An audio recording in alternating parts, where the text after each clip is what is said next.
रुहान और अविस्का का बेडरूम।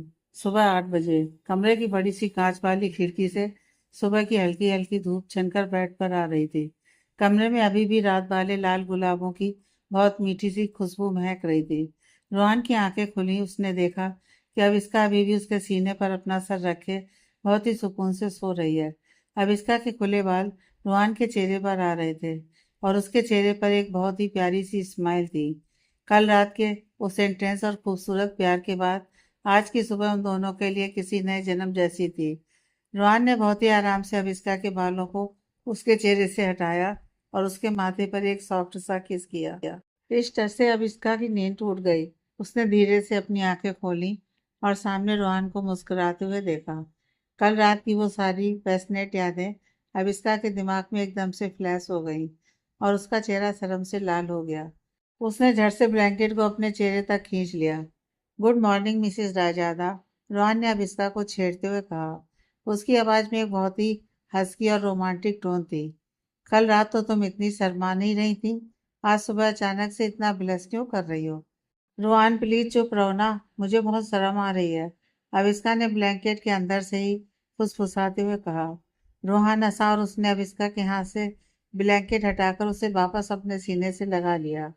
शर्म कैसी अभी, तुम मेरी पत्नी हो और मैं तुम्हें बता नहीं सकता कि कल की रात मेरी जिंदगी की सबसे हसीन रात थी। आई लव यू।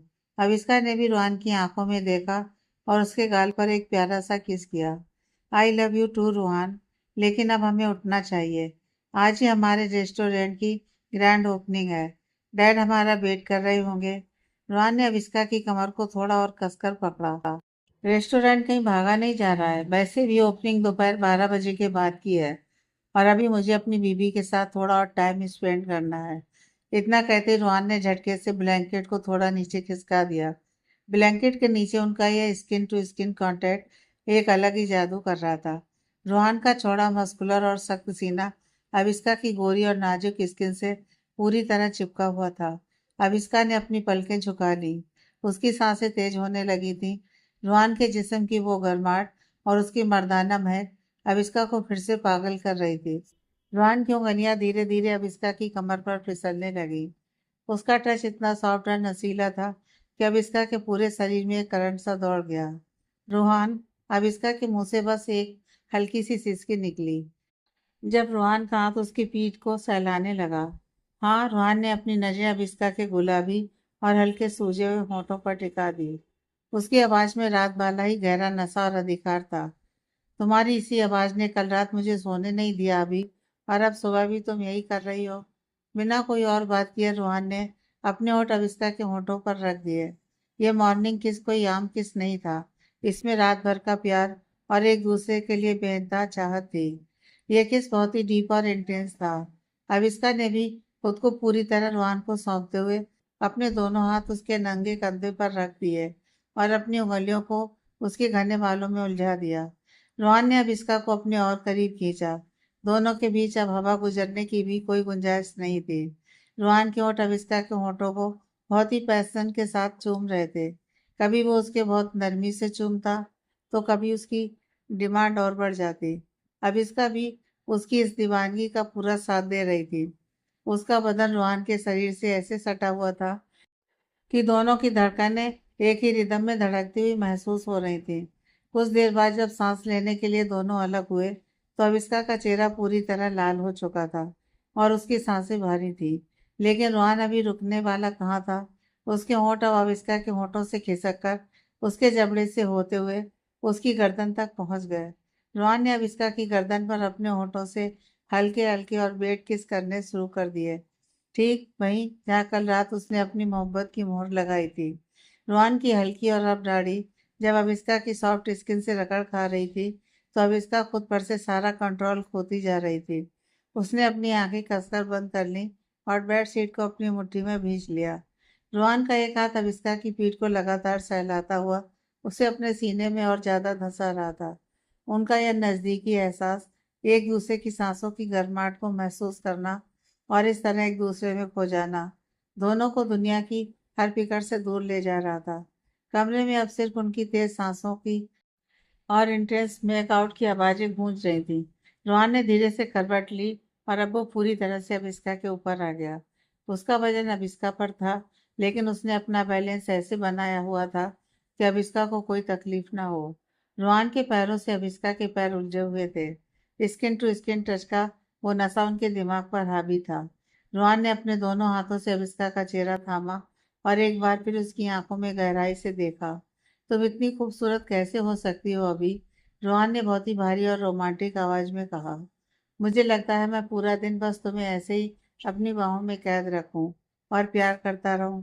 अविस्का ने मुस्कुराते हुए रोहान की नाक पर अपनी नाक रगड़ी। वो पूरी तरह से रोहान के इस प्यार में पिघल चुकी थी।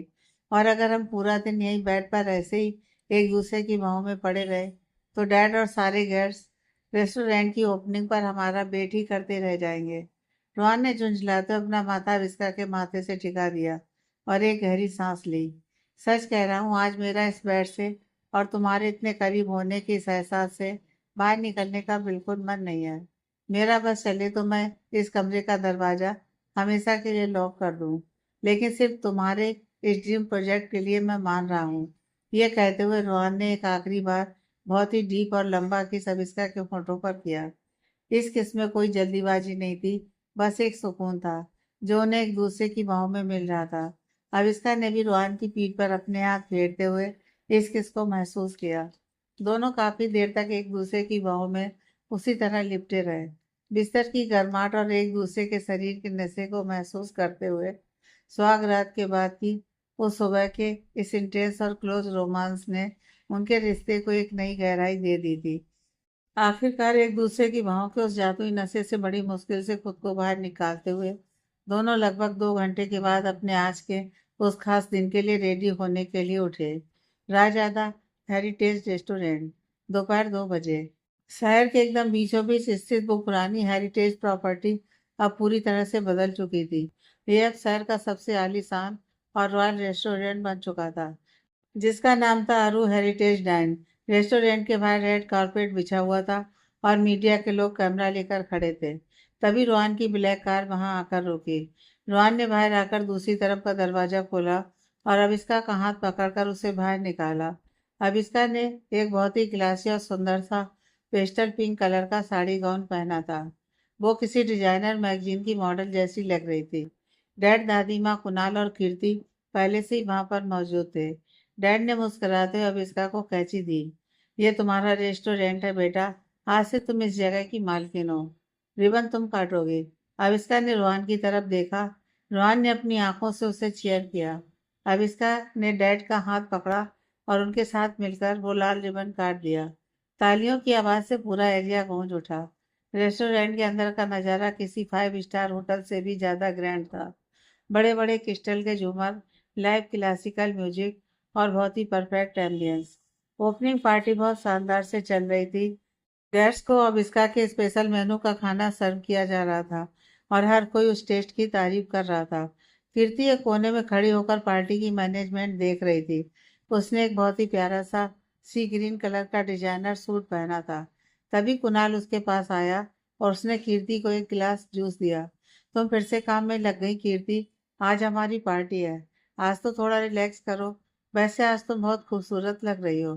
कीर्ति ने जूस लिया और स्माइल करते हुए कहा, थैंक्स कुणाल, बस सब कुछ अच्छे से हो जाए। वही देख रही थी। कुणाल को किसी ने आवाज दी तो वो 2 मिनट के लिए कीर्ति को छोड़कर दूसरी तरफ चला गया। कुणाल के जाते ही हाई सोसाइटी की 2 आंटियां, मिसिज कपूर और मिसिज वर्मा, कीर्ति के पास आ गईं। उनके चेहरे पर एक बहुत ही फेक और चुभने वाली स्माइल थी। अरे कीर्ति बेटा, तुम तो बहुत लकी निकली, मिसेस कपूर ने बहुत ही ताने वाले अंदाज में कहा। पहले तुम्हारी बहन अविस्का ने रायजादा खानदान के बड़े बेटे को फंसा लिया और अब तुम इस छोटे वाले कुणाल पर डोरे डाल रही हो। मानना पड़ेगा तुम दोनों बहनों के टैलेंट को। कीर्ति को यह बात बहुत बुरी लगी, लेकिन वो शांत रही। आंटी, ऐसा कुछ नहीं है, कुणाल और मैं सिर्फ। अरे छुपाओ मत, मिसेस वर्मा ने बीच में टोकते हुए कहा। सबको दिख रहा है कि कुणाल तुम्हारे पीछे कैसे पागल है, लेकिन कीर्ति, अपनी उम्र तो देखो। वो लड़का तुमसे पूरे 5 साल छोटा है। तुम 30 की होने वाली हो और वो अभी 25 का है। ऊपर से तुम्हारा तो पहले से ही एक बॉयफ्रेंड था ना, उसका क्या हुआ? इस तरह से लड़के बदलोगी तो सोसाइटी में क्या इज्जत रह जाएगी तुम्हारी। राजज्यादा फैमिली कभी तुम जैसी उम्र की बड़ी लड़की को अपनी बहू नहीं बनाएगी। तुम बस अपना टाइम वेस्ट कर रही हो। इन बातों ने कीर्ति के दिल पर सीधा वार किया। उसका वो 5 साल वाला डर और इनसिक्योरिटी एकदम से वापस आ गई। उसकी आंखों में आंसू भर आए। उसे लगा कि वो सच में कुणाल के लायक नहीं है और लोग कुणाल का भी मजाक उड़ाएंगे।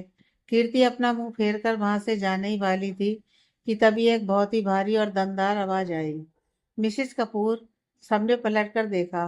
कुणाल के डैड अधिराज राजदादा अपने हाथ में कॉफी का मग लिए वहां खड़े थे। उन्होंने आंटियों की वो सारी बकवास सुन ली थी। डैड के चेहरे पर एक बहुत ही खौफनाक और सख्त गुस्सा था।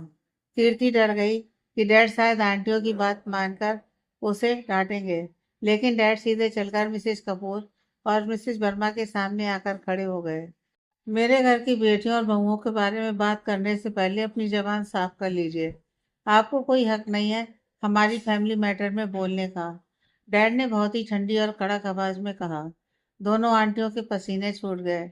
डैड ने कीर्ति के कंधे पर अपना हाथ बहुत ही प्यार और इज्जत के साथ रखा। कीर्ति इस घर की कोई मेहमान नहीं है। वो मेरी दूसरी बेटी है। और आप लोग उम्र की बात कर रही हैं। कीर्ति की उम्र और उसका तजुर्बा उसकी ताकत है।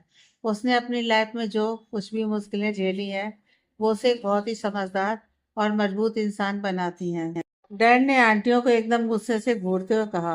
और जहां तक कुणाल की बात है, अगर कुणाल को कीर्ति जैसी मैच्योर और सुलझी हुई लड़की अपना लाइफ पार्टनर चुनती है, तो यह राजदा खानदान के लिए बदनामी नहीं, बल्कि बहुत बड़े गर्व की बात होगी। मुझे अपनी बहू के रूप में कीर्ति से बेहतर कोई लड़की नहीं मिल सकती। कीर्ति के कान सुन्न हो गए। क्या डैड ने सच में उसे अपनी होने वाली बहू मान लिया था, वो भी इतने सारे लोगों के सामने। कीर्ति की आंखों से खुशी के आंसू छलक पड़े। अब अगर आप लोगों का यह फालतू का गॉसिप खत्म हो गया हो, तो दरवाजा पीछे है। मेरे रेस्टोरेंट में ऐसी सोच वाले लोगों के लिए कोई जगह नहीं है। डैड ने सीधा उन दोनों को वहां से बाहर निकलने का रास्ता दिखा दिया। दोनों आंटियां शर्मिंदा होकर बिना कुछ बोले वहां से खिसक गईं। डैड ने कीर्ति की तरफ देखा और स्माइल करते हुए कहा, इन फालतू लोगों की बातों पर ध्यान देने की कोई जरूरत नहीं है बेटा, तुम बहुत स्पेशल हो। डैड इतना कहकर वहां से चले गए। अभी कीर्ति डैड की बातों से पूरी तरह शौक में थी कि अचानक रेस्टोरेंट का म्यूजिक बंद हो गया। सबका ध्यान स्टेज की तरफ गया। कुणाल स्टेज पर माइक लेकर खड़ा था। स्पॉटलाइट सीधे उस पर पड़ रही थी। हेलो एवरीवन, कुणाल ने अपनी चार्मिंग स्माइल के साथ कहा। आज का दिन हमारे परिवार के लिए बहुत स्पेशल है, लेकिन मैं इस दिन को अपनी पूरी जिंदगी का सबसे यादगार दिन बनाना चाहता हूँ। कुणाल स्टेज के नीचे उतरा और सीधा चलते हुए कीर्ति के पास आकर खड़ा हो गया। वहां खड़े सारे गेस्ट और रोहन और अविष्का सब बहुत एक्साइटेड होकर उन दोनों को देख रहे थे। कीर्ति की धड़कनें बहुत तेज हो गई थी। उसे समझ में नहीं आ रहा था कि कुणाल इतने लोगों के सामने क्या करने वाला है। कुणाल ने कीर्ति की आंखों में देखते हुए माइक पर बोलना शुरू किया। लोग कहते हैं कि प्यार में बहुत सारे रूल्स होते हैं, कि बैकग्राउंड मैच होना चाहिए, सोसाइटी क्या कहेगी, और सबसे बड़ा सवाल कि उम्र क्या है। कुणाल ने बिना किसी झिझक के उम्र वाली बात सबके सामने रख दी। कीर्ति, तुम मुझसे 5 साल बड़ी हो। कुणाल ने बहुत ही कॉन्फिडेंस और प्यार से कहा। और मुझे इस बात पर बहुत प्राउड है, क्योंकि तुम्हारी इसी उम्र ने तुम्हें इतना समझदार, इतना केयरिंग और इतना रियल बनाया है। तुमने मुझे वो इंसान बनाया जो मैं आज हूँ। दुनिया के लिए शायद ये एज गैप एक प्रॉब्लम होगी, लेकिन मेरे लिए वो 5 साल हैं जिनमें मुझे तुमसे और भी ज्यादा प्यार करने का मौका मिलेगा। कीर्ति अब खुद को रोक नहीं पाई और वो फूट फूट कर रोने लगी। ये वो पल था जिसके लिए वो हमेशा से तरस रही थी। किसी ने भी आज तक उसे इतनी इज्जत और इतना बेपनाह प्यार नहीं दिया था। कुणाल ने अपना माइक साइड में रखा और वो अपने एक घुटने के बल कीर्ति के सामने बैठ गया। पूरे रेस्टोरेंट में एकदम से तालियां और सीटियां बजने लगी थी। रोहन ने अब इसका को अपनी बाहों में कस लिया। कुणाल ने अपने पॉकेट से एक बहुत ही खूबसूरत सा प्लेटिनम का रिंग बॉक्स निकाला और उसे कीर्ति के सामने खोल दिया। बॉक्स के अंदर एक बहुत ही शाइनी डायमंड रिंग थी। मैं कोई बहुत परफेक्ट इंसान नहीं हूँ कीर्ति। मैं थोड़ा जिद्दी हूँ, थोड़ा फ्लर्टी हूँ, और कभी कभी बहुत बचपना भी करता हूँ। कुणाल ने मुस्कुराते हुए कहा, लेकिन मैं तुमसे प्रॉमिस करता हूँ कि मैं तुम्हें दुनिया की हर खुशी दूंगा। क्या तुम इस पागल लड़के को हमेशा के लिए अपना हस्बैंड बनाना चाहोगी? Will you marry me Kirti? Kirti ने रोते हुए अपना हाथ अपने मुंह पर रख लिया। उसे अपनी किस्मत पर यकीन नहीं हो रहा था। उसने बिना एक भी सेकंड वेस्ट किए जोर से सिर हिलाते हुए कहा, yes yes Kunal, I love you so much. Kunal ने एक्साइटमेंट में वो डायमंड रिंग कीर्ति की उंगली में पहना दी। फिर वो तुरंत अपनी जगह से खड़ा हुआ और उसने कीर्ति को अपनी बाहों में उठाकर गोल गोल घुमा दिया। सी सेड यस, कुणाल ने जोर से चिल्लाकर कहा। पूरे रेस्टोरेंट में तालियों की गड़गड़ाहट गूंज उठी। अब इसका भाग कर आई और उसने अपनी बहन को गले लगा लिया। रोहन ने आकर कुणाल को गले लगाया और उसे बधाई दी। डैड और दादी माँ भी वहां आकर उन दोनों को आशीर्वाद देने लगे। आज रायजादा परिवार में खुशियों की कोई कमी नहीं थी। अभिष्का को उसका सपनों का रेस्टोरेंट मिल गया था और कीर्ति को उसका वो प्यार मिल गया था जो दुनिया की हर दीवार तोड़ सकता था। शादी के बाद की वो पहली कुछ सुबह अभिष्का और रोहन के लिए किसी खूबसूरत सपने जैसी थी। मेंशन का माहौल अब एकदम बदल चुका था। जहाँ पहले सिर्फ सन्नाटा और एक अजीब सा खौफ रहता था, वहां अब हंसी मजाक और सुकून था। लेकिन आज की सुबह अभिष्का के लिए थोड़ी अलग थी।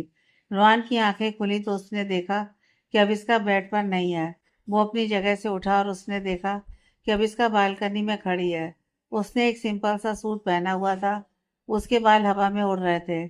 उसके हाथ में कॉफी का मग था, लेकिन उसका ध्यान कहीं दूर आसमान में था।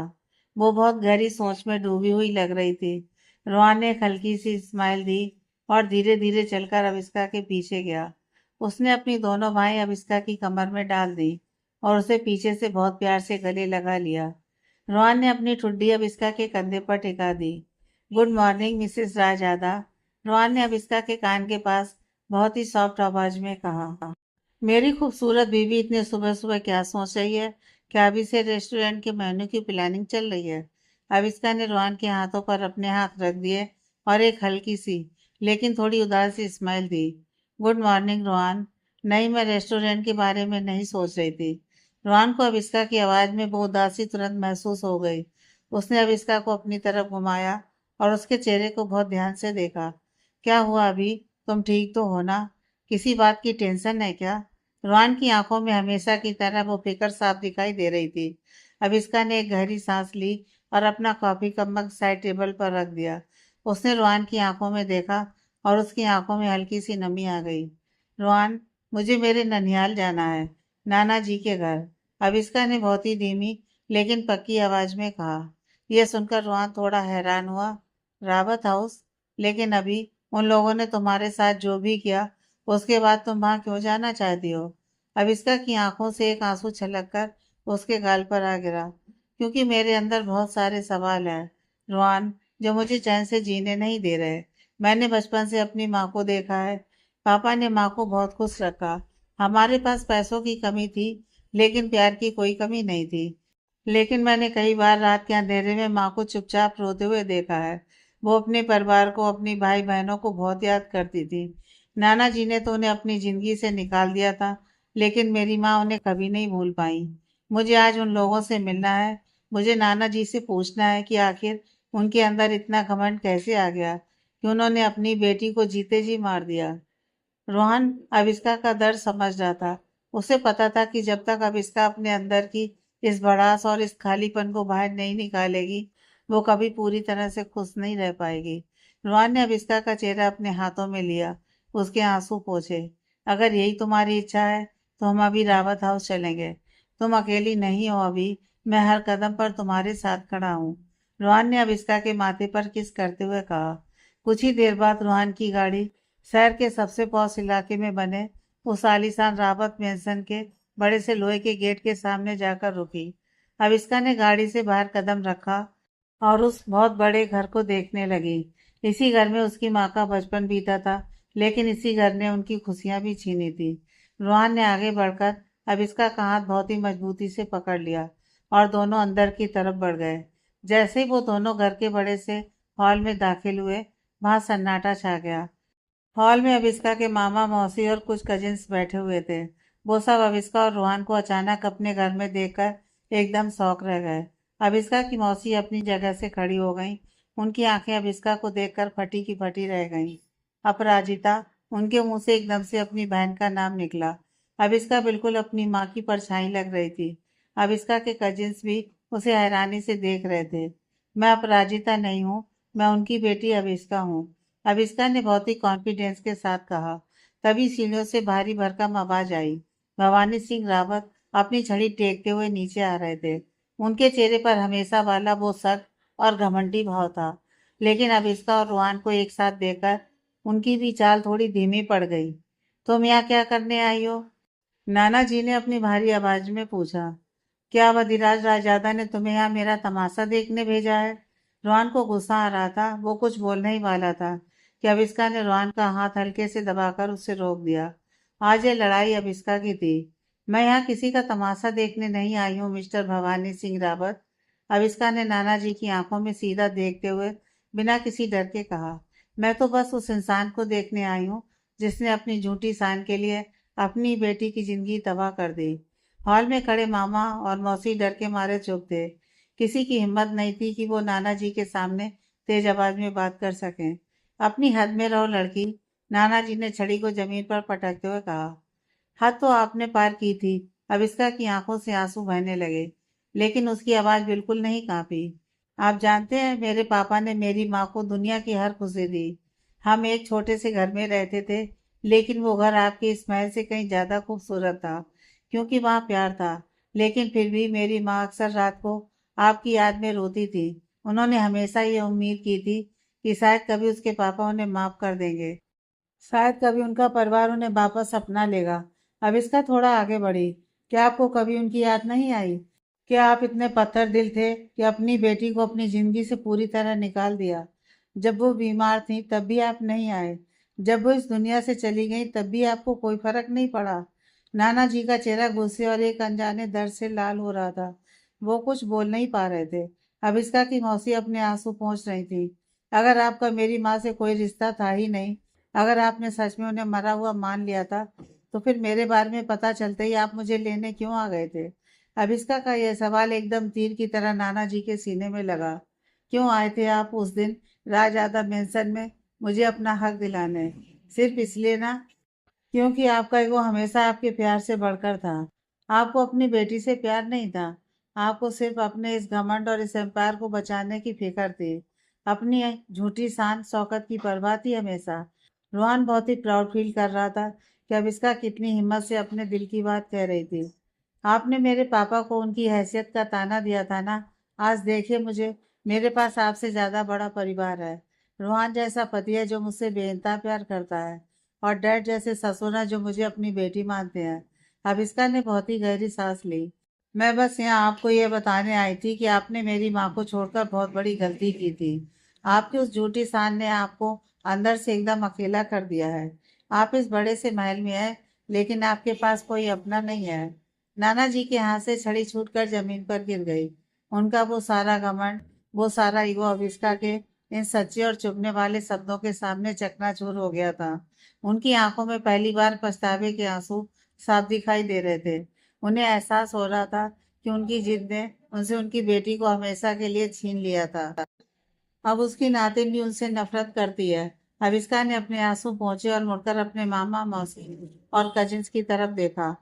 मुझे आप लोगों से भी कोई शिकायत नहीं है।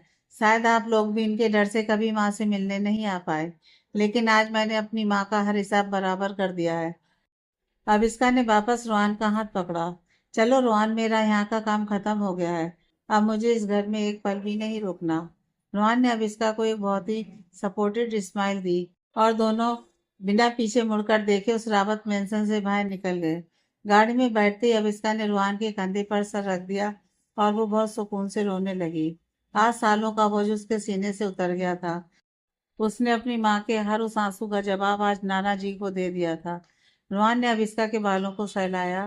तुम बहुत मजबूत हो अभी, मुझे तुम पर बहुत नाज है। अविष्का ने अपनी आंखें बंद कर ली। अब उसकी जिंदगी में वो पुरानी नफरत और वो कड़वाहट हमेशा के लिए पीछे छूट गई थी। अब वो पूरी तरह से आजाद थी अपनी इस नई जिंदगी और रोहन के साथ आगे बढ़ने के लिए। रोहन की कार शहर के सड़कों पर दौड़ रही थी। अविष्का के चेहरे पर अब एक अजीब सा सुकून था। सालों से जो बोझ वो अपने दिल में लेकर चल रही थी, अपनी माँ अपराजिता के लिए जो लड़ाई वो लड़ना चाहती थी, वो आज पूरी हो गई थी। तभी कार के ब्लूटूथ स्पीकर पर कुणाल का कॉल बजने लगा। भाई कहाँ गायब हो गए हो आप दोनों? कुणाल की हड़बड़ाई हुई आवाज आई। रोहन मुस्कुराया। क्या हुआ छोटे, इतना पैनिक क्यों कर रहा है? पैनिक ना करूं, यहाँ कीर्ति ने डिजाइनर बुटीक वालों का आधा दिमाग खराब कर दिया है। उन्हें कोई भी ब्राइडल लहंगा पसंद नहीं आ रहा है, और भाभी के रेस्टोरेंट से मैनेजर राहुल का भी बार बार फोन आ रहा है। आज रात कोई वीआईपी मिनिस्टर की बुकिंग है और उन्हें भाभी की परमिशन चाहिए कुछ डिशेस फाइनल करने के लिए। प्लीज आप दोनों जल्दी बुटीक आ जाओ। रोहन ने फोन कट किया और अभिष्का की तरफ देखा। लगता है सुकून का टाइम खत्म हो गया मिसेस रायजादा। अभिष्का हंस पड़ी। हाँ रोहन, मुझे दीदी की हेल्प करनी होगी और रेस्टोरेंट का काम भी देखना है। रोहन और अभिष्का सीधे शहर के सबसे बड़े डिजाइनर बुटीक पहुंचे। कुणाल बाहर ही वेट कर रहा था। अभिष्का अंदर गई और उसने बहुत ही आराम से कीर्ति को समझाकर एक बहुत खूबसूरत पेस्टल और गोल्डन कॉम्बिनेशन का लहंगा सिलेक्ट करवा दिया। कीर्ति उसे ट्राई करने फिटिंग रूम में गई। तभी अभिष्का को एकदम से बहुत तेज चक्कर आया। उसकी आंखों के सामने हल्का सा अंधेरा छा गया। उसने जल्दी से पास में रखे एक सोफे का हैंडल पकड़ लिया। उसे अंदर से बहुत अजीब सी कमजोरी और घबराहट महसूस हो रही थी। कीर्ति फिटिंग रूम से बाहर आई तो उसने अविष्का को ऐसे सोफे के सहारे खड़ा देखा। अभी क्या हुआ, तुम ठीक हो? अविष्का ने तुरंत खुद को संभाला और एक नॉर्मल स्माइल दी। कुछ नहीं दीदी, बस वो सुबह से हम लोग ट्रेवल कर रहे थे और मैंने ठीक से कुछ खाया नहीं है ना, तो शायद उसी से वीकनेस है। वाह, ये लहंगा आप पर बहुत खूबसूरत लग रहा है। कीर्ति अविष्का से उसका ध्यान रखने के लिए बोल कर गई और उसने वहां के स्टाफ से कुछ खाने के लिए लेकर आने को कहा। जब तक स्टाफ खाने का सामान लेने के लिए गए, तब तक अविष्का ने बस एक गिलास पानी पिया। उसे लगा कि सच में सिर्फ भाग दौड़ और थकान की वजह से ऐसा हो रहा है। कुछ देर बाद स्टाफ ने उन लोगों को कुछ हेल्दी स्नैक और एनर्जी ड्रिंक लाकर दिए, जिसे पीने के बाद अविष्का को काफी बेहतर फील हुआ और उसने कीर्ति से इस बारे में रोहन के सामने कुछ भी न कहने से मना कर दिया था, क्योंकि उसे पता था कि रोहन उसकी इतनी फिक्र करता है कि उसकी फिक्र में वह पूरा घर सर पर उठा लेता है। वह लोग सबके लिए शॉपिंग करके वहां से वापस घर आ गए।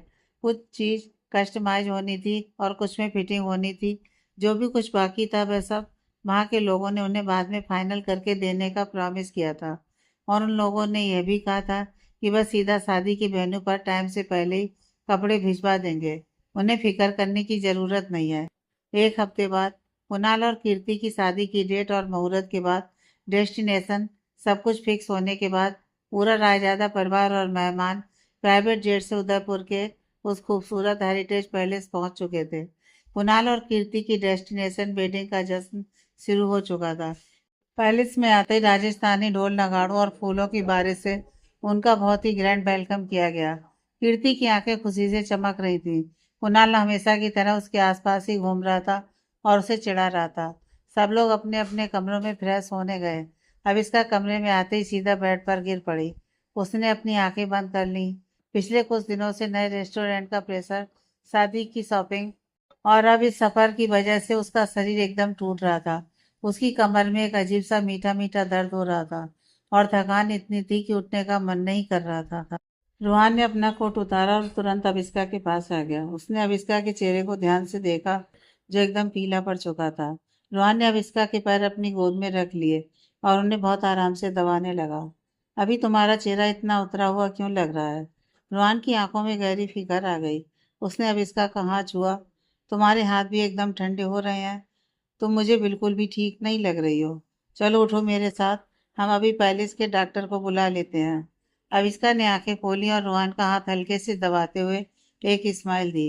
रोहन, तुम फिर से पैनिक कर रहे हो? आज दीदी की मेहंदी और संगीत है। मैं डॉक्टर के पास कैसे जा सकती हूँ?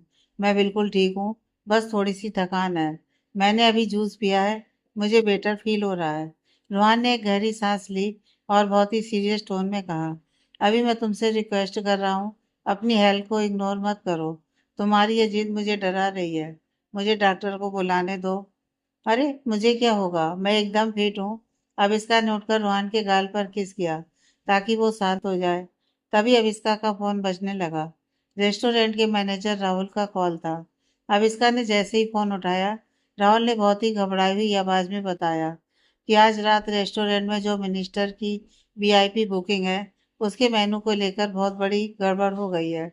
और अगर मिनिस्टर की टीम को खाना पसंद नहीं आया तो रेस्टोरेंट का नाम खराब हो जाएगा।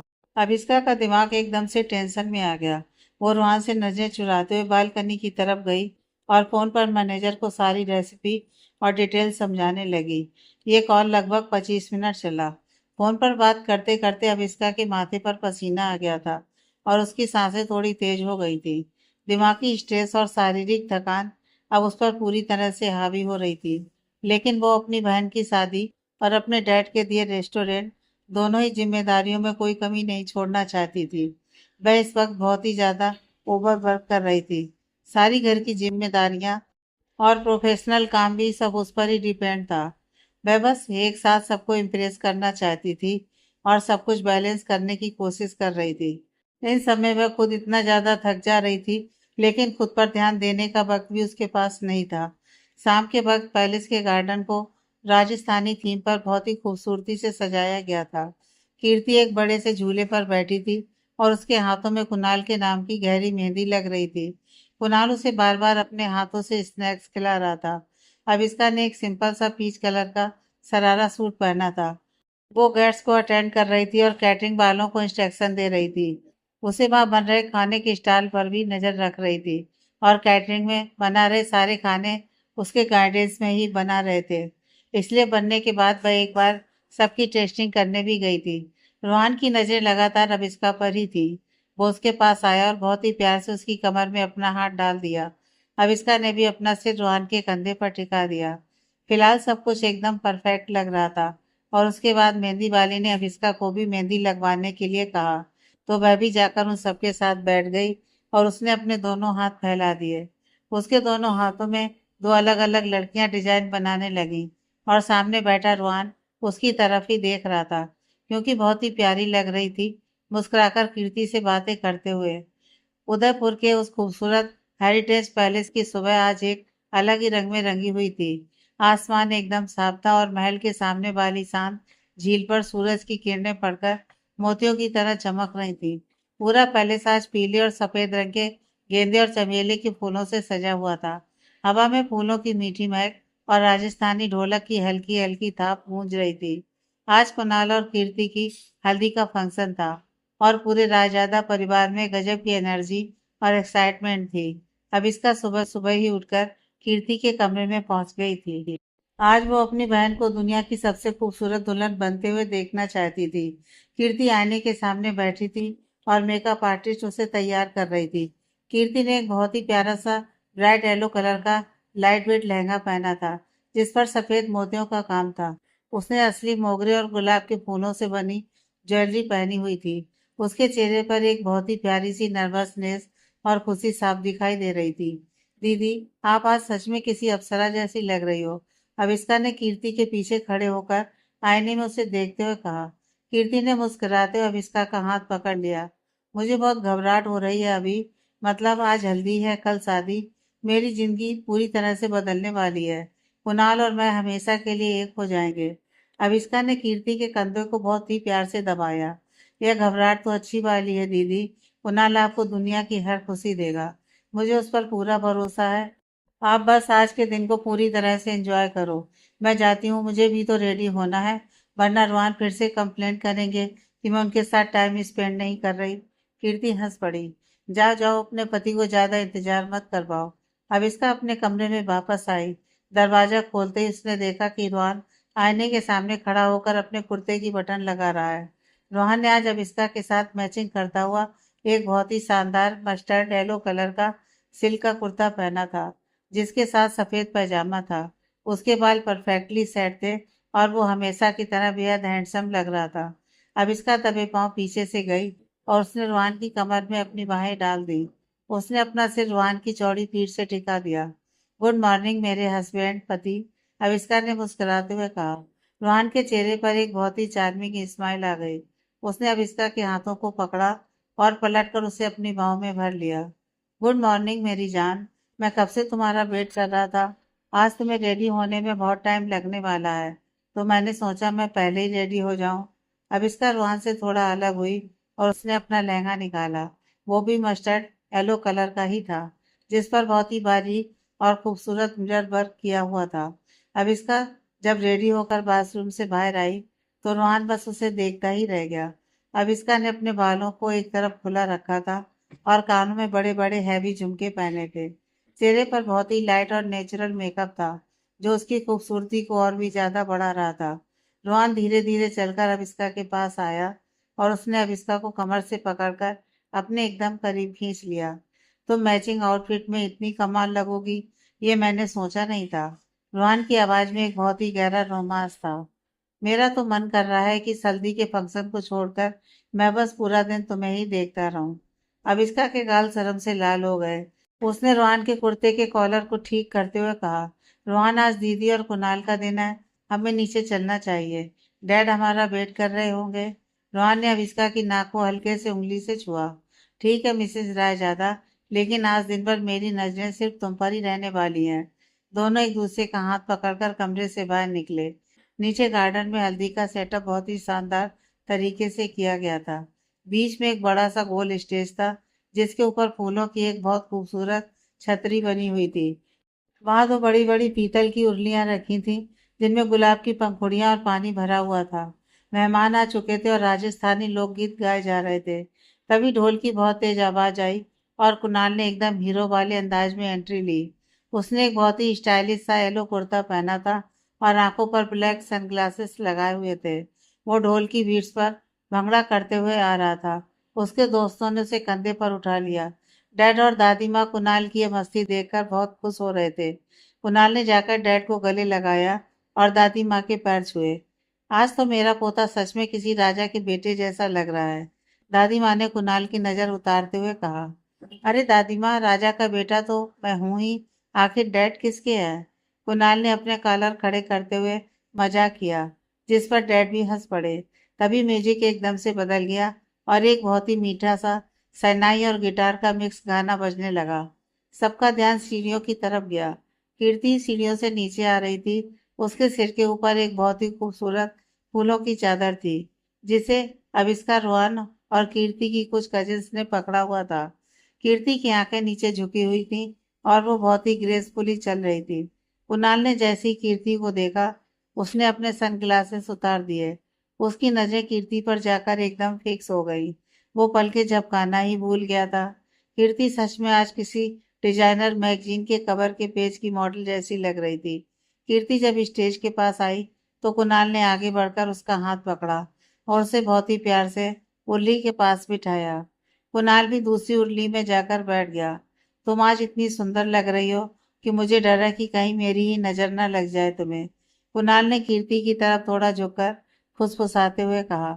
कीर्ति ने आंखें बड़ी करके कुणाल को देखा और फिर ब्लश करने लगी। तुम चुपचाप बैठो कुणाल, सब देख रहे हैं हमें। देखने दो ना, मेरी होने वाली बीवी हो तुम। मेरा पूरा हक बनता है तुम्हारे साथ फ्लर्ट करने का। कुणाल ने आंख मारते हुए कहा। हल्दी की रस्म शुरू हुई। सबसे पहले दादी माँ ने आकर दोनों को हल्दी लगाई और बहुत सारा आशीर्वाद दिया। उसके बाद डैड आगे आए। डैड के हाथों में हल्दी की कटोरी थी। जब उन्होंने कीर्ति के गालों पर हल्दी लगाई तो उनकी आंखों में एक अजीब सा इमोशन था। हमेशा खुश रहना बेटा, डैड ने कीर्ति के सर पर हाथ रखते हुए कहा। कीर्ति ने डैड के पैर छुए। धीरे धीरे सारे मेहमान और रिश्तेदार आकर दोनों को हल्दी लगाने लगे। कुणाल के दोस्तों ने तो उसे पूरी तरह से हल्दी से नहला ही दिया था। कुणाल का चेहरा, उसके बाल, उसके कपड़े, सब कुछ पीले रंग में रंग चुके थे। वो बार बार कीर्ति की तरफ देख रहा था जिसके चेहरे पर बहुत ही सलीके से थोड़ी सी हल्दी लगी हुई थी। कुणाल अपनी जगह से उठा और वो कीर्ति के पास आ गया। ये चीटिंग है, मुझे सबने एकदम पीला भूत बना दिया है और तुम अभी भी इतनी साफ सुथरी बैठी हो। कुणाल ने शिकायत करने वाले अंदाज में कहा। तो मैं क्या करूं, मुझे तो ऐसे ही हल्दी लगवानी थी। कीर्ति ने हंसते हुए कहा। अब मैं तुम्हें बताता हूँ कि असली हल्दी कैसे लगती है। कुणाल ने अचानक से अपने दोनों हाथ कीर्ति के गालों पर रगड़ दिए। कीर्ति के पूरे चेहरे पर हल्दी लग गई। कुणाल इतने पर भी नहीं रुका। उसने थोड़ी सी हल्दी और ली और कीर्ति की नाक पर लगा दी। कुणाल, तुमने मेरा पूरा मेकअप खराब कर दिया। कीर्ति ने झूठ मूठ का गुस्सा दिखाते हुए कुणाल के कुर्ते को पकड़ लिया। हल्दी में मेकअप कौन करता है यार, अब तुम बिल्कुल मेरी वाली कीर्ति लग रही हो। कुणाल ने बहुत ही प्यार से कीर्ति के गाल को खींचते हुए कहा। दोनों एक दूसरे को देखकर बहुत जोर से हंसने लगे। वहां खड़े सभी लोग इस प्यारे से कपल को देखकर स्माइल कर रहे थे। तभी अभिष्का और रोहन हल्दी की कटोरी लेकर स्टेज पर आए। अभिष्का ने कीर्ति को गले लगाया और उसे बहुत ही प्यार से हल्दी लगाई। आप दुनिया के सबसे खुशकिस्मत दुल्हन हो दीदी, अभिष्का ने कहा। रोहन ने कुणाल को हल्दी लगाई और उसके बालों को थोड़ा और बिगाड़ दिया। आज के बाद तेरी सारी आजादी खत्म छोटे, अब बस कीर्ति दीदी के इशारों पर नाचना है तुझे। मैं तो खुशी खुशी नाचने को तैयार हूँ भाई। कुणाल ने कीर्ति की तरफ देखकर एक बहुत ही क्यूट सी स्माइल दी। स्टेज के नीचे आने के बाद रोहन और रबिस्का थोड़ा साइड में खड़े हो गए। वहां मेहमानों की भीड़ कम थी और एक बहुत ही खूबसूरत फूलों का पिलर था। अभिष्का खुश होकर सामने डांस कर रहे लोगों को देख रही थी कि तभी रोहन ने चुपके से उसे पिलर के पीछे खींच लिया। रोहन, क्या कर रहे हो? कोई देख लेगा, अभिष्का ने घबराते हुए कहा। लेकिन उसके चेहरे पर एक बहुत ही बड़ी स्माइल थी। रोहन ने अभिष्का को पिलर और अपने बीच कैद कर लिया था। उसके हाथों में थोड़ी सी हल्दी लगी हुई थी। सब कीर्ति दीदी और कुणाल को देख रहे हैं। किसी का ध्यान हमारी तरफ नहीं है। रोहन ने अपनी आवाज को बहुत ही डीप और रोमांटिक कर लिया। तो मुझे यहाँ क्यों खींचा तुमने? अभिष्का ने रोहन की आंखों में देखते हुए पूछा। उन दोनों के मैचिंग येलो आउटफिट्स इस बैकग्राउंड में बहुत ही परफेक्ट लग रहे थे, क्योंकि मुझे अपनी बीवी को हल्दी लगानी है, रोहन ने कहा। लेकिन हमारी तो शादी हो चुकी है ना रोहन, और मुझे हल्दी पसंद नहीं है, कपड़े खराब हो जाते हैं। अविष्का ने बहाना बनाते हुए पीछे हटने की कोशिश की। अरे ऐसे कैसे, आज हल्दी का दिन है, शगुन तो करना पड़ेगा ना। रोहन ने अपनी उंगली पर थोड़ी सी हल्दी ली, लेकिन उसने वो हल्दी अविष्का के गालों पर हाथों से नहीं लगाई। रोहन ने वो हल्दी अपने खुद के दाएं गाल पर लगा ली। अविष्का कंफ्यूज होकर उसे देखने लगी। तुमने हल्दी खुद को क्यों लगा ली? रोहन मुस्कुराया और उसने बहुत ही आराम से अपना चेहरा अविष्का के चेहरे के पास लाया। अविष्का की सांसें तेज हो गई। रोहन ने अपना हल्दी वाला गाल अविष्का के गाल से टच कर दिया और बहुत ही सॉफ्टली उसे रगड़ दिया। अविष्का के पूरे शरीर में एक बहुत ही मीठी सी सिहरन दौड़ गई। रोहन के चेहरे की वो रफ दाढ़ी और हल्दी की वो ठंडक अविष्का के गालों पर एक अलग ही जादू कर रही थी। रोहन का ये अंदाजा इतना रोमांटिक और इतना इंटीमेट था कि अविष्का अपनी जगह पर बिल्कुल जम सी गई। रोहन थोड़ा पीछे हटा। अविष्का के गाल पर अब बहुत ही परफेक्ट तरीके से हल्दी लग चुकी थी। यह होता है हल्दी लगाने का सही तरीका, रोहन ने आंख मारते हुए कहा। अविष्का का चेहरा शर्म और रोमांच से एकदम लाल हो चुका था।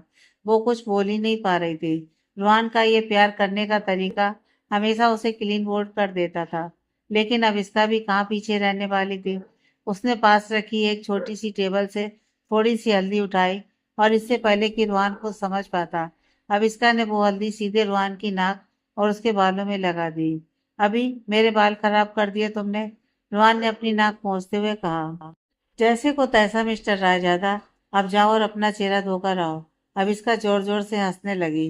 रोहन ने भी हंसते अब इसका को अपनी बाहों में भर लिया। दोनों वहां पिलर के पीछे खड़े एक दूसरे के साथ बहुत ही क्यूट और रोमांटिक तरीके से झगड़ रहे थे। ये पल उनके लिए बहुत खास था। थोड़ी देर बाद ढोल की आवाज और तेज हो गई। राजस्थानी फोक डांसर्स ने सबको डांस फ्लोर पर बुला लिया। कीर्ति और कुणाल भी स्टेज से नीचे आ गए। पूरा रायजादा परिवार डांस फ्लोर पर था। कुणाल तो एकदम पागलों की तरह डांस कर रहा था। डैड ने भी आज अपनी सारी बॉस वाली इमेज साइड में रख दी थी और वो कुणाल और रोहन के साथ ताल से ताल मिला रहे थे। अविष्का ने कीर्ति का हाथ पकड़ा और दोनों बहनें बहुत ही ग्रेसफुली राजस्थानी बीट्स पर घूम घूम कर डांस करने लगी। अविष्का बहुत खुश थी। उसकी एनर्जी एकदम हाई थी। वो हर एक पल को एंजॉय कर रही थी। उसकी हंसी पूरे गार्डन में गूंज रही थी। रोहन दूर खड़ा बस अपनी अविष्का को ही देख रहा था। अविष्का जब उस मस्टर्ड येलो लहंगे में गोल घूमती तो वो सच में किसी परी से कम नहीं लगती थी। रोहन को इस बात का बहुत सुकून था कि अविष्का अब अपने पुराने सारे दर्दों से बाहर आ चुकी है और अपनी जिंदगी को खुलकर जी रही है। कुणाल ने आकर रोहन को भी डांस फ्लोर पर खींच लिया। चलो भाई, आज तो आपको भी भांगड़ा करना पड़ेगा। कुणाल ने रोहन के हाथ पकड़ लिए। अविष्का और कीर्ति भी उनके साथ आ गई। चारों ने मिलकर इतना डांस किया कि सबके चेहरों पर पसीने की बूंदें चमकने लगी। लेकिन किसी को कोई फिक्र नहीं थी। यह सिर्फ एक हल्दी का फंक्शन नहीं था, यह उस नए सफर का जश्न था जो कुणाल और कीर्ति शुरू करने वाले थे, और उस प्यार का सेलिब्रेशन था जो रोहन और अविष्का एक दूसरे से करते थे। हल्दी की उस शानदार और मस्ती भरी रस्म के बाद उदयपुर के उस रॉयल पैलेस का नजारा शाम ढलते ढलते पूरी तरह से बदल चुका था। सुबह जो जगह पीले और सफेद फूलों से सजी हुई थी, वो अब रात के संगीत फंक्शन के लिए एकदम जादुई तरीके से तैयार हो चुकी थी। पैलेस के बड़े से कोर्टयार्ड में एक बहुत ही खूबसूरत सा स्टेज बनाया गया था, जिसके पीछे राजस्थानी छतरियां और हजारों फेरी लाइट्स चमक रही थी। पूरा माहौल म्यूजिक, खुशबू और एक अलग ही लेवल की एक्साइटमेंट से भरा हुआ था। सब लोग अपने अपने कमरों में संगीत के लिए रेडी हो रहे थे। कीर्ति अपने कमरे में सोफे पर बैठी अपना डिजाइनर इंडो वेस्टर्न गाउन देख रही थी, जो उसे आज रात पहनना था। उसके चेहरे पर अभी भी सुबह वाली हल्दी का वो प्यारा सा निखार था। वो बहुत खुश थी, लेकिन शादी को लेकर जो एक हल्की सी नर्वसनेस हर लड़की को होती है, वो उसके दिल में भी चल रही थी। तभी उसके कमरे का दरवाजा बिना किसी आवाज के बहुत ही धीरे से खुला और कुणाल चुपके से अंदर आ गया। उसने आते ही दरवाजा अंदर से लॉक कर दिया। कीर्ति ने जैसे ही दरवाजे की आवाज सुनी, वो अपनी जगह से खड़ी हो गई। कुणाल को ऐसे चुपके से कमरे में आते देखकर उसकी आंखें बड़ी हो गई। कुणाल ने एक बहुत ही रिलैक्स सा ब्लैक ट्रैक पैंट और टी शर्ट पहना हुआ था और उसके बाल अभी भी थोड़े बिखरे हुए थे। कुणाल, तुम यहाँ क्या कर रहे हो? किसी ने देख लिया तो क्या सोचेंगे सब?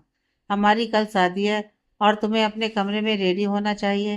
कीर्ति ने थोड़ी सी डांट लगाते हुए कहा, लेकिन उसके चेहरे पर एक बहुत ही क्यूट सी स्माइल थी।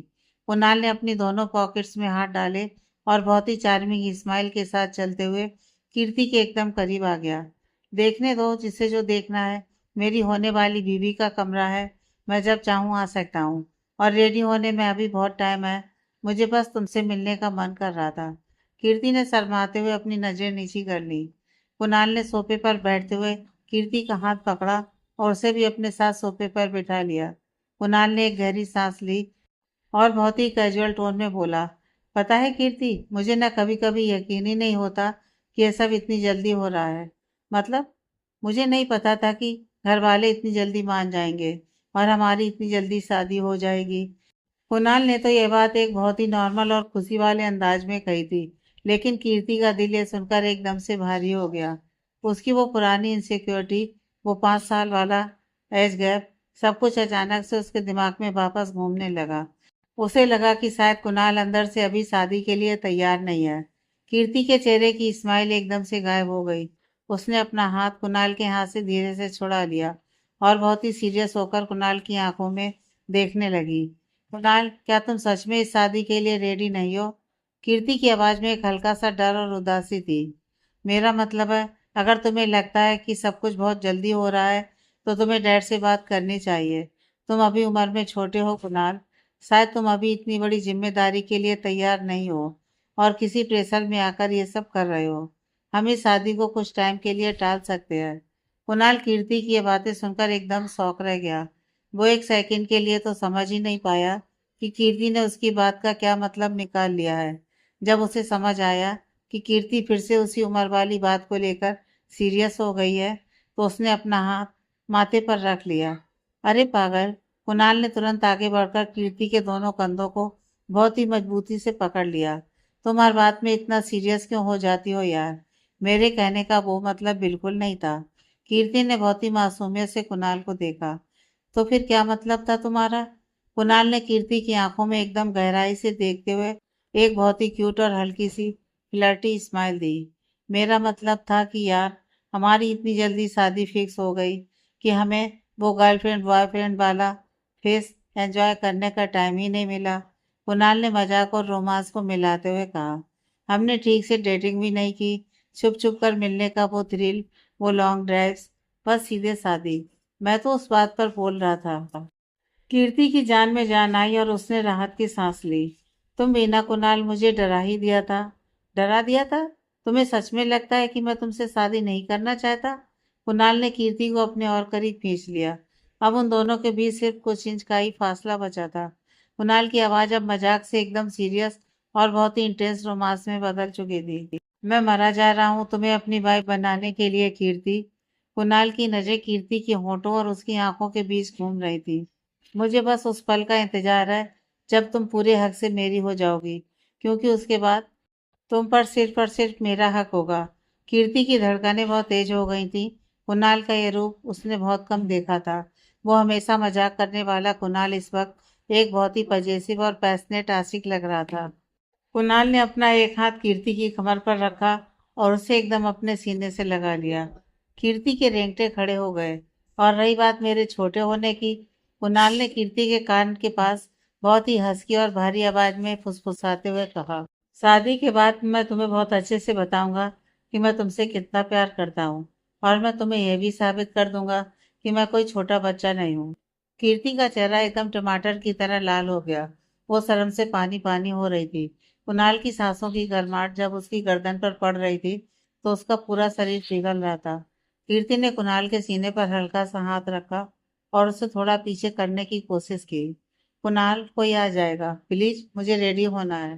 कुणाल मुस्कुराया। उसने कीर्ति के माथे पर एक बहुत ही गहरा और लंबा किस किया। रेडी हो जाओ मेरी होने वाली मिसेस रायजादा। आज रात संगीत में मैं सिर्फ तुम्हें ही देखने वाला हूँ। कुणाल कीर्ति को एक आखिरी बार आंख मारकर कमरे से बाहर चला गया और कीर्ति अपना दिल पकड़े वहीं सोफे पर बैठी रह गई। उधर पैलेस की सबसे ऊपरी और सुनसान छत पर एक बिल्कुल ही अलग ड्रामा चल रहा था। छत पर फेरी लाइट्स लगी हुई थी और हल्की हल्की ठंडी हवा चल रही थी। नीचे संगीत की तैयारियां चल रही थी, लेकिन यहाँ ऊपर रोहन और अविष्का दुनिया से छुप कर खड़े थे। रोहन ने अपना फोन एक टेबल पर रखा हुआ था, जिस पर एक बहुत ही रोमांटिक सा बॉलीवुड सॉन्ग प्ले हो रहा था। दरअसल प्रॉब्लम यह थी कि संगीत में हर कपल की एक डांस परफॉर्मेंस होनी थी।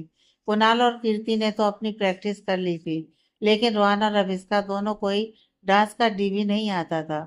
दोनों ही अपने अपने काम में इतने परफेक्ट थे, लेकिन डांस फ्लोर पर उनके कदम एकदम जीरो थे। इसलिए अपनी इज्जत बचाने के लिए वो दोनों सबसे छुपकर छत पर डांस की प्रैक्टिस करने आए थे। अविष्का ने एक बहुत ही कंफर्टेबल सा सूट पहना था और रोहन शर्ट और ट्राउजर में था। रोहन, मुझे सच में डांस नहीं आता, हम सबके सामने मजाक बन जाएंगे। अविष्का ने अपना माथा पकड़े हुए कहा। अरे मिसेस रायजादा, आप फिक्र क्यों कर रही हैं? आपका पति है ना यहाँ, हम दोनों सब संभाल लेंगे। रोहन ने बहुत ही कॉन्फिडेंस के साथ कहा, जैसे वो कोई प्रोफेशनल डांसर हो। रोहन ने अविष्का का हाथ पकड़ा और अपना दूसरा हाथ उसकी कमर पर रखा। चलो म्यूजिक के साथ बस अपने कदम मेरे कदमों के साथ मैच करने की कोशिश करो। 1 2 3। रोहन ने अविष्का को एक स्टेप आगे लिया, लेकिन तभी आउश, अविष्का के मुंह से दर्द भरी आवाज निकली। रोहन का भारी जूता सीधे अविष्का के पैर पर पड़ गया था। Oh shit, I am so sorry अभी, सॉरी सॉरी। रोहन घबराकर अविष्का का पैर देखने लगा। अविष्का जोर जोर से हंसने लगी। क्या हुआ मिस्टर प्रोफेशनल डांसर, यह कौन सा स्टेप था? रोहन ने भी हंसते हुए अपना सिर खुजाया। वो बस थोड़ा टाइमिंग का प्रॉब्लम हो गया। चलो एक बार और ट्राई करते हैं, इस बार पक्का कोई गलती नहीं होगी। रोहन ने फिर से अविष्का को पकड़ा। इस बार उन्होंने बहुत ध्यान से कदम बढ़ाए।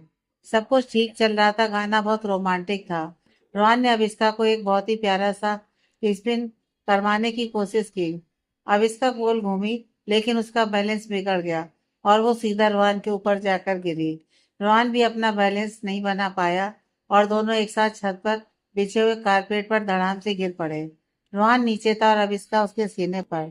दोनों एक सेकंड के लिए तो शौक में रहे, लेकिन फिर दोनों इतनी जोर से हंसने लगे कि उनकी आंखों में पानी आ गया। उनकी हंसी पूरी छत पर गूंज रही थी। वो रोमांटिक डांस प्रैक्टिस अब एक पूरी तरह से फनी और कॉमेडी सीन में बदल चुका था। यह था तुम्हारा मास्टर प्लान? अविष्का ने रोहन के सीने पर से सिर उठाते हुए हंसते हुए पूछा। नीचे जाकर हम यही परफॉर्मेंस देने वाले हैं। रोहन ने अविष्का को अपने ऊपर से हटने नहीं दिया। उसने अपने दोनों हाथ अविष्का की कमर पर लॉक कर लिए और उसे अपने और भी करीब खींच लिया। रोहन की आंखों से अब वो मजाक वाली चमक हट गई थी और उसकी जगह एक बहुत ही गहरे प्यार ने ले ली थी। मुझे फर्क नहीं पड़ता कि हमें डांस आता है या नहीं, रोहन ने अविष्का की आंखों में देखते हुए बहुत ही सॉफ्ट आवाज में कहा। मुझे तो बस तुम्हारे साथ बिताया हुआ ये हर एक पल पसंद है। जब तुम हंसती हो तो मुझे लगता है जैसे मेरी पूरी दुनिया एकदम परफेक्ट हो गई है। अविष्का की हंसी भी अब एक बहुत ही प्यारी और सुकून भरी स्माइल में बदल गई। उसने अपना हाथ रोहन के गाल पर रखा और उसकी रफ दाढ़ी को सहलाने लगी। तुम भी ना रोहन, हर सिचुएशन को इतना रोमांटिक कैसे बना देते हो? अविष्का ने रोहन की आंखों में खोते हुए कहा।